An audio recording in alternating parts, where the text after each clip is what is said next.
বিশ্ব ইজতেমা মুনাজাত শেষ হইল, সবে যার যার মতন শেষে চলে যাচ্ছে।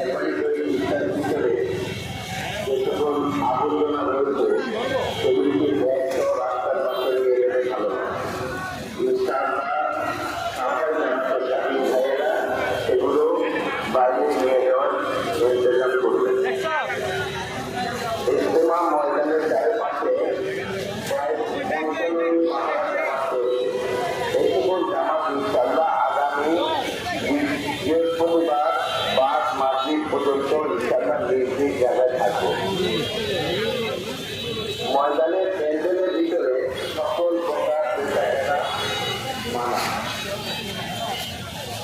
আপনাদের নিজস্ব সামিয়ানা যেগুলো নিয়ে এসছেন সেগুলো একটু সাবধানতার সাথে খুলবো, যাতে করে আমাদের মিউজিক এবং মাইকের কাজ সঠিকভাবে থাকে। ময়দানের ভিতর মেহরবানি করে বাস ট্রাক না ঢুকায়। বাস ট্রাক অবশ্যই নির্ধারিত পার্কিং এর জায়গায় রাখুন।